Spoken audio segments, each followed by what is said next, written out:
My name is Brian Fisher, and this is a Hoops and Dreams preview show. Here we're previewing, let's get it right, Tuesday's QPR Coventry fixture. To help me in reviewing the last match, looking at Tuesday's opponents, and also discuss any championship or club news that we can find, I've got George. Good to see you again, George. Yeah, good to see you, Brian. Obviously, weren't the greatest result against Portsmouth, was it? But no, happy to be on it. Okay, well, let's get right onto reviewing that game. Saturday's QPR against Portsmouth. After an early Dembele goal, his first for the club, it ended up as a 1-2 defeat. George, did you expect to win by any chance? To be honest, I had a really positive feeling going into that game because I thought Marty would have had 2 weeks to work with the players. We would have had an international break, and I know we usually don't do too well after international breaks, but I thought he would have got into them. Something would have changed, but for me, that's the most worrying thing. We looked worse than we did before the international break somehow, because I think, no offense to the opposition, they deserved the win, but they were, I probably think, the worst team that we've played this season, Portsmouth, and we made them look all right. And that's the issue for me. I was quite positive going into the game. I thought sell out back to 3 o'clock at Loftus Road that we were going to get the win, but no, it was just the complete opposite. Yeah, I can't argue with that. We set up with Dunn, Cook, and Fox in front of Nardi. Ashby, Madsen, Field, and Parle up ahead of them. So he's obviously going to go for wing backs. It was an attacking formation. And up front, he had Dembele, Frey, and Chair. Did Marty make the right team selection, do you think, for Pompey? And was there an element of no choice in some of those selected? I think something did have to change, and I think with some of the injuries and suspensions we have at the moment, your hands are always going to be a bit tired as a manager. I applaud him for trying to change things, and I'm assuming he has worked on it over the last week or two during the international break, but I think it just didn't suit our setup. I think the back three looked shaky throughout. I think Dunn at centre-back is just a horror, especially at the moment. It almost seems like back to when, like the Millwall away game last year, where he just doesn't seem comfortable on the ball. And I'm sure we'll get to Morgan Fox's performance in a bit, but the defence just didn't look balanced again. And I know that was the same thing playing Dunn at left centre back, but something needs to change to sort out this defence, because we just need to go back to basics, I think, because we're just, last year, at least at some points, we were hard to beat. We keep a clean sheet at points and we nick a 1-0. But it just seems this year that we're just so easy to beat. Yeah, you preempted my question there about how we can do anything better. And I think you're absolutely right. I compare this with last season and come up with exactly the same thing as you. Back to basics, sort out the defence, and then hopefully the rest will all connect up. Moving to a back three reminded me of how we set up, in fact, last season, where we were trying to improve the ball holding in defence. This setup requires good passing, of course, but some of the players seem to have other ideas. Madsen and Parle gave the ball away far too much, and Dunn was little better at times, as you mentioned. However, the biggest problem was how deep we were playing, I felt. That meant we were giving away far too many second balls. We just weren't competing for them. We were too far back. Credit to Frey. He never stopped chasing and fighting, and so many players had chances on goal which were wasted. I lost count of the number of times that we should have or could have scored. The subs added little value either. Okay, they provided extra spare fit legs, but except for Morgan, who did come on and replaced Field and did pretty good, I thought. If I had to sum up our problems, we were trying too hard. So this seems like a weird one to ask, but player of the match for you, George? I think you hit the nail in the head with Michael Frey, to be honest. I think he just doesn't stop working hard, does he? And I think it's not just that work rate. He just seems to hold the ball up really, really well. And I think that's potentially another problem with us at the moment. We're trying to play it out the back, but then we're just playing that long ball anyway to Frey, which, credit to him, every single time it seems to go up to him, he seems to chest it down, play it into, like there was a couple of times yesterday where he touch it down, take a touch, and then play it through for Chair or someone to go have a shot on goal. So I think credit to Michael Frey, he did well. And I agree with your point that the subs didn't make much of a difference. I think Morgan, when he came on, he looked good. He is only 18 years old, but it's just not the ideal scenario to throw an 18-year-old into it, is it? And if we're clinging our hopes on someone who we've never seen before, that just shows the problems that we're really in at the moment. I thought Sato did all right when he came on, unnatural left wing back, but he did show a bit of energy. So I think if you're trying to grasp some positives out of the game, that's the sort of thing you need to look at. But apart from that, there was just really difficult to find any sort of positives. Okay. Anyone in particular who disappointed you? I think at the moment there's a couple of people who are just constantly letting the game go past them. Like I think Madsen, you can see that there's a player there, and that's the most frustrating thing for me. I can see that potentially going forward there is quality, but he just seems to be letting the game go past him. And I have no problem with players coming into a new team, trying their hardest to settle in, but he just almost seems like to be walking around. And the fact that Morgan, I think, did more in 20 minutes when he came on than Madsen did the whole game says a lot. I think Fox, he was out for ages, but yesterday he was really worrying. Both goals his fault, in my opinion. That first goal, I don't know what he's doing trying to shield it out there. He should have just put it into row Z of the stand bowl stand. And then the second goal, that's the sort of defending you get in grassroots. I have no clue what he was doing. And that was kind of the theme of the game. He was slow throughout. And then this time, the player just got there before him and he's kicked his legs out. No complaints there. So I think individual mistakes is another thing that's costing us at the moment, and that's the issue. There's issues throughout every single department at the moment. Yeah, for me, the candidates for player of the match were probably Frey, Cook, or Dembele. I know Steve Cook in his honest post-match interview took the blame, which is very nice of him as a captain to do that. But he actually coped well in the game, and so he is my player of the match. The player who disappointed me the most was Morgan Foch, same as you. Despite some good tackles, he made two basic errors that led to their two goals. It was definitely not his day, but I would add in mitigation. I think he probably returned too early from injury to start a match, and I think that was purely to save Clark Salter for Tuesday's match. Anyway, this latest defeat leaves QPR 24th in the table. We can't go any lower with 7 points. I know the only way is up, but can you see any positive signs at all, George? I think at the moment there's not many positives to grasp onto, to be honest. Like as I said, I think every fan went into the Portsmouth game expecting some sort of change. You had the optimism of Chair obviously going to start again, but I just can't see many positives to go into the Coventry game in apart from potentially Jake Clark sort of being back in the side, because at least he has that bit of stability at the back. The defence then looks balanced and we kind of seem to be able to play at the back more. But with the current setup that we have and the injuries that we do have, it's difficult. And it brings me back to the stat that Hoops and Dreams put up the other day that we've now only won 1 in 11 games without Colback and Clark Salter in the side. And that is incredibly worrying. And I get it. New players need to settle in. We've gone for a completely different model this year, but there has to be a point where we need to say, we're 10 games in, we're bottom of the league, that settling period is gone, and they need to start to improve. Yeah, good point mentioning about the Hoops and Dreams forum and the messages there about Colback. The stats don't lie. With Colback and JCS in there, we're a completely different side when it comes to put points on the table. The squad will be well aware of the impact of this result, and they'll prepare for the championship match against Coventry at Loftus Road accordingly, I hope. So let's examine the relevant stats for both teams. QPR have still not won at home this season. Get the bad bit over with. Coventry's 10 matches so far have resulted in 6 defeats, 2 wins and 2 draws. Their start has been as poor as ours, and they reside 21st on 8 points only. So it's only 1 point different from us.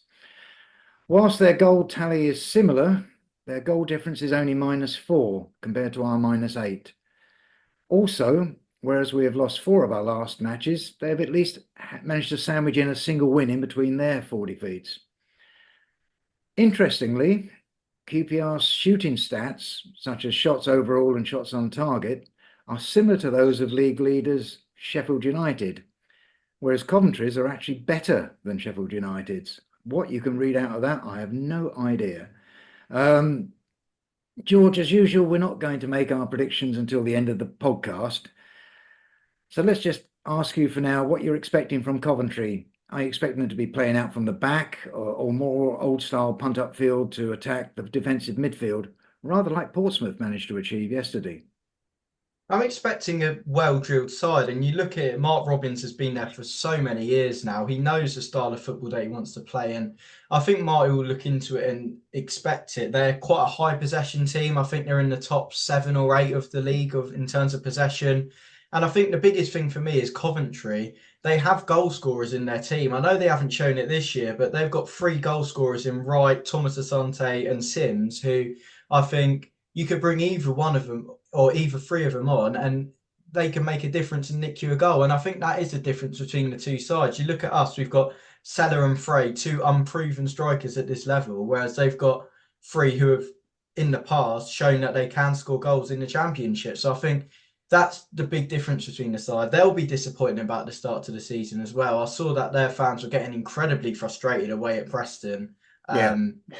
But I think for them, if anyone deserves a chance to change it around, it is Mark Robins. He's been there for such a long time, giving them such good results in past seasons. So I think it'll be a well-drilled side we come up against. I don't think they deserve to be that low based on their stats. So I think it'll be an incredibly difficult game and potentially not the right time to play them, because you look at it, QPR, we came in against Portsmouth with the mindset of they're low in the table. They should be easy to beat. But we're now coming up against a team who want it potentially more than us and need that win just as much as we do. So, yeah, that's the worrying thing for me.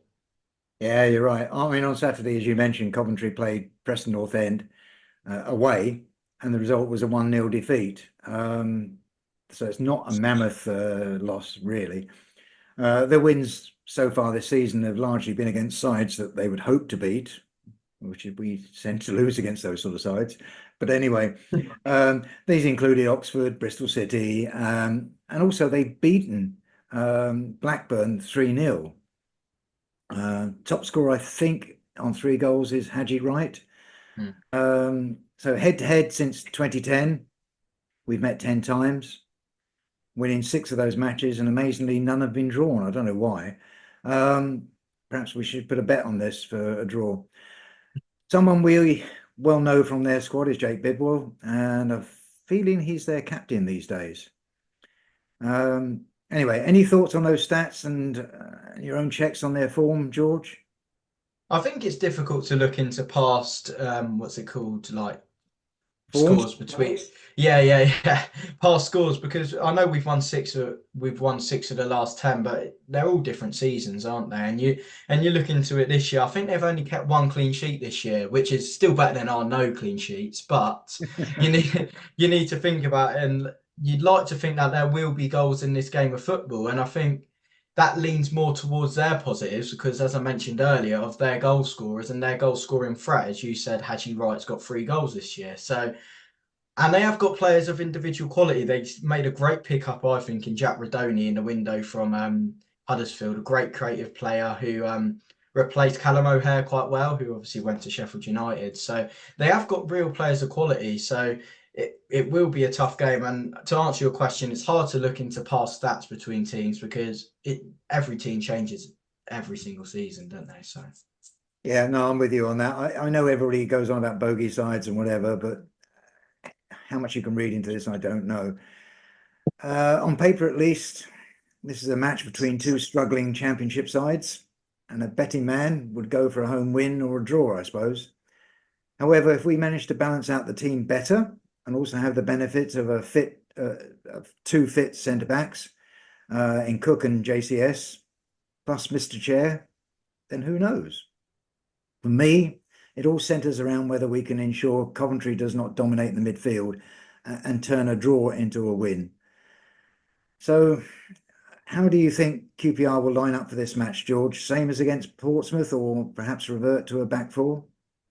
see, I would like to see us revert back to the back 4 with JCS and Cook at the back, and that goes back to going back to basics. I'd love to see the back four of Powell, Cook, Clark, Salter, and Dunn. We went into all games last year expecting that back four, and we had that solidity. Whereas I think this year, not down to Marty's fault, down to injuries, we just haven't had that balance and stability at the back. So I think that is a key thing for us, having that back four. But personally, I think Marty might keep with the three, just because I don't know. I've just got a feeling that he might keep with the three, and he will replace Clark Salter with Fox and go Dunn, Cook, and Clark Salter. That's my prediction for the game, like in terms of formation. But I think in terms of up the pitch, you can't really change much more, can you? I think Maddison and Field, like I know Varane's back from suspension, but I don't see Marty throwing him back into the team straight away. And creativity wise, maybe start Sato. But if we're going with the three, like the only place you can fit him in is a wing back, because we got no other width, because you've got Cher and Dembele who are playing quite narrow, which I'm not against, by the way. I think both of them are playing their best when they're actually on the ball, and we've seen that with Cher in the past years. When he was played wide left, he makes much less of an impact. So I think tactical changes, Marty won't make too many, but yeah, it's really hard to predict at the moment. Every time I come on here, I'm trying to say more and more positive things, but I'm struggling of things to say now. So Yeah, you're not the only one. It seems now that Jack Colback's injury, he's going to be out for at least 2 months more, as he's had knee surgery. And it may only be minor keyhole stuff, but perhaps it is by the sound of it. But it's still going to be out for a while, and then you've got to get it back into match fitness. And Liam Morrison is still out, of course. We've got to mention him. But will Marty otherwise have the rest of the squad to choose from? I think he probably will. The big question is, as you alluded to, who replaces Colback alongside Sam Field? I'm hoping that it will be a smarter and fully effective Varane, or failing that, Morgan. Maddison is just not effective in that DM role. It's not for him.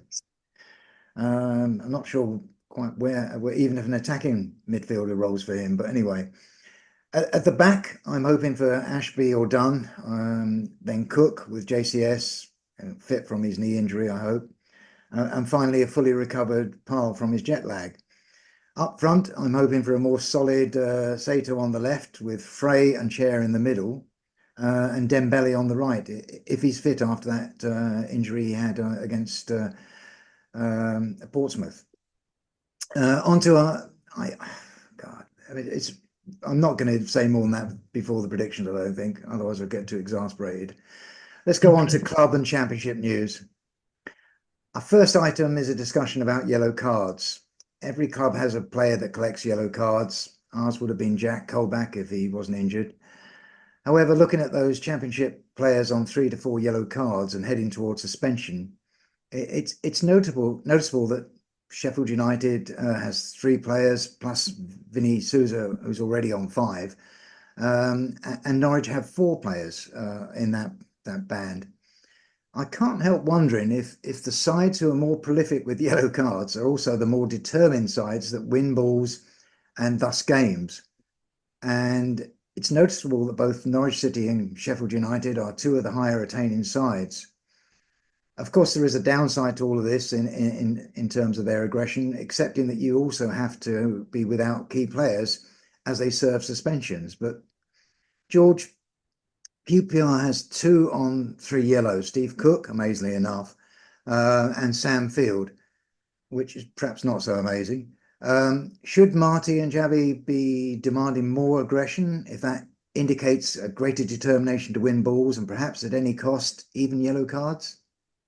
I think to be a successful team, you always have to have that base foundation of the aggression, don't you? And I think that's where football usually comes from. A team that works hard is usually the most successful team. And I think potentially that's the issue. We've had foreign players who have come in and just not used to the intensity of the championship, whereas you've got the likes of Sheffield United and Norwich, you've got players in there who are extremely experienced at this level and know sometimes when to make the tactical foul or sometimes when it's best to be aggressive. And I've looked at it now that you've got 3 players who have already reached the 5 yellow card threshold, and we're 10 games into the season. Like, you'd like quite a lot of the league players will reach that 5 yellow card threshold, which I think is a good thing, having that, because it kind of shows the officiating of. I don't even know how to describe it. I just think it's good that we have that rule, because if it kind of prevents players being that overly aggressive, if that makes sense. That is kind of from a referee's perspective, and I hate the idea of overly aggressive players. So, no, I do agree with the fact that teams in this league have to be aggressive and want the ball. And if that has any resemblance to do with yellow cards, then yeah, potentially. Okay, yeah, no, I tend to agree with you on this as well. In terms of in terms of aggression, I think if you haven't got that in the side, you're going to be rolled over in this league, without a doubt. Okay, it seems to me that this season anyway, at least, we have less members of the squad away on international duty. Those away playing for their country this time were Zanseller, who was second half substitute for Slovenia against Erling Haaland's Norway, and they lost 3-0. And he was an unused sub against Kazakhstan, which they won 1-0. Paul Smith came on late for Northern Ireland in their 1-0 against Belarus, but managed 16 minutes against Bulgaria. And in that time, he managed to score. Not bad going. Kenneth Parr played all 90 minutes in Suriname's draw with Costa Rica, and all 90 minutes again when they defeated Guyana 5-1. And I just wonder how much energy he will have had after those matches and the long travel back. And the same could be said for Jonathan Varane, who played in front of Martinique's back four when they beat Guadeloupe 1-0, and then again for the goalless return leg. And then you've got nearer to home, you've got Alfie Tuck, who's currently on loan at Enfield Town. He joined up with Wales's under-19s in their double-header friendly against Italy, drawing the first 3-3 and winning the second 4-3. That must have been quite a double one. 7 goals. Finally, we had Rayan Colley, who was called up by Algeria's under-20s for their friendly double-header against Mauritania, drawing the first 2-2 and winning the return 2-0. Ryan managed to score a goal in each of those as well, so credit to him. George, I'm presuming you're happy that Colley has recovered from his injury and is scoring in both those games, and that Paul Smith's limited playing time for Northern Ireland got him a chance to score? Yeah, no, I think for the case of international duty, I think you can look at it either way. You can think more players away on international duty leads to better look of teams, better quality of players. But sometimes if less players go away, it gives Marty more chance to work with them during the international break. But I agree with you. It's good to see Colley's back from his injury and he started scoring goals again. God knows what's happening in that situation, but I guess we'll never truly know. But in terms of Paul Smith, it's good for him to get a goal. He always seems to get the odd goal for Northern Ireland, which I think, why doesn't he do it for us? I think it's like he's played 80 games now and he's only scored a few. So I kind of think that kind of shows him as an impact sub, if that. So yeah, in terms of players going onto international duty, we've lost players like Dykes, who goes to Scotland. So yeah, I think it gives Marty more chance to work with them, and obviously it didn't work this time, did it, with Portsmouth, despite our optimism. But no, it is. You can think of it both ways with players going away. Yeah, it's true. But George was alluding to something there about Coley. Some of you may not be aware that he was missing from the first team photograph. He just appeared in the development squad version. When Marty Cifuentes was queried about this, he said he had no idea why he wasn't included in the first team photograph. Do you think this is a storm in the teacup, George, or symptomatic of a bigger issue between Coley and the club?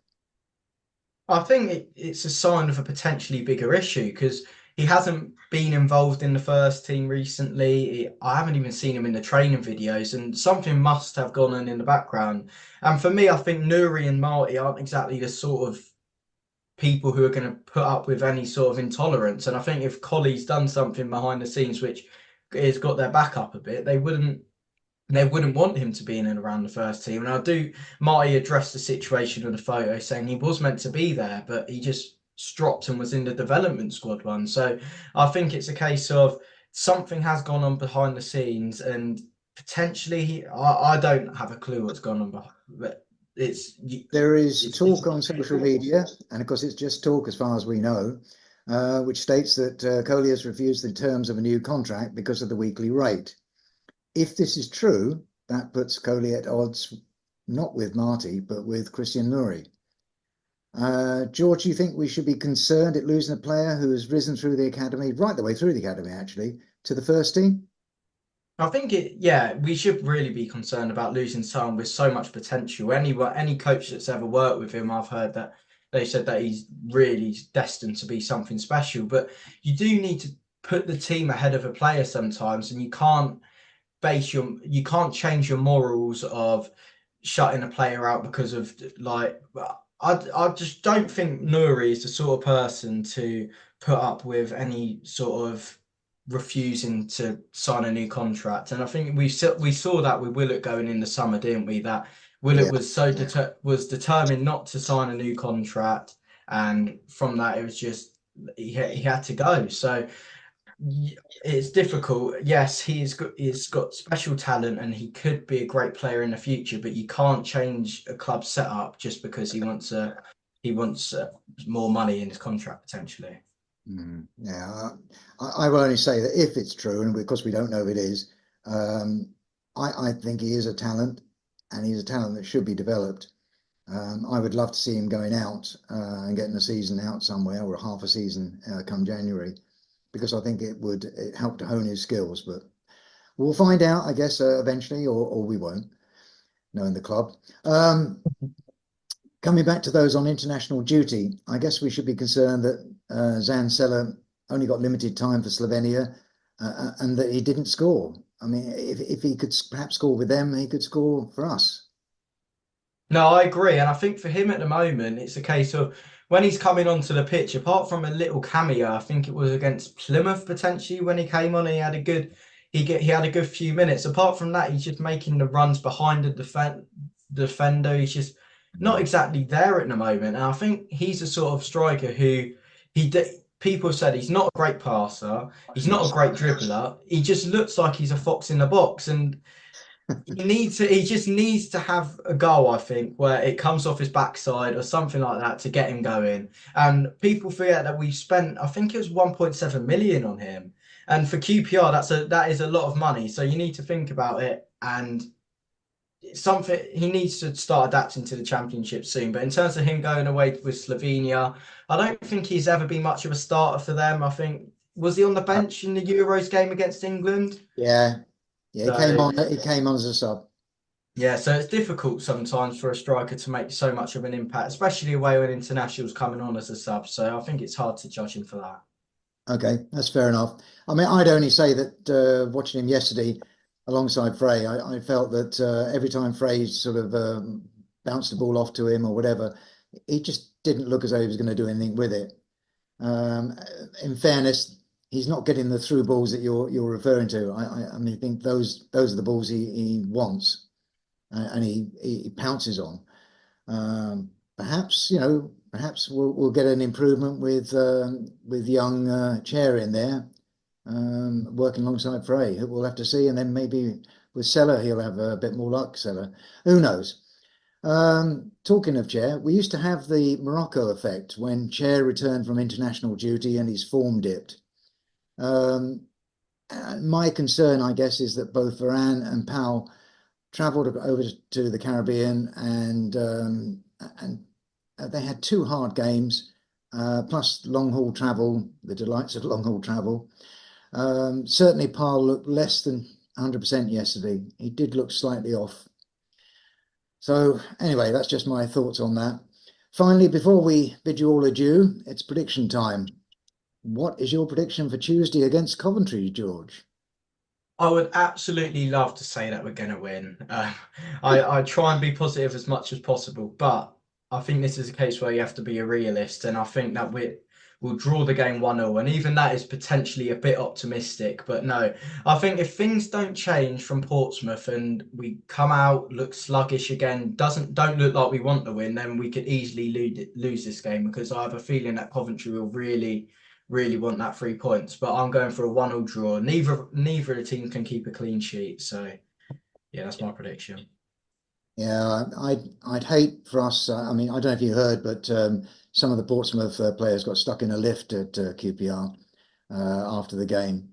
Can't help but hope that that lift's going to be dodgy when it comes to the Coventry team on the way up or something. So, despite the inevitable drain of international duty for both Varane and Parle, I feel that the Saturday game, the side will come out, after the Saturday game, the side's going to come out flying from the starting gates and score early before going on to win. But I really feel it's going to be an ugly 1-0. All that remains now is for me to thank you for watching, George for appearing alongside me, of course, and all those who have commented on YouTube on our efforts. Please carry on doing that, and don't forget to press subscribe. The next fixture is Burnley away. That will be previewed by James and Dave towards the end of the week. From both George and myself, it's come on, you R's. We know who we are.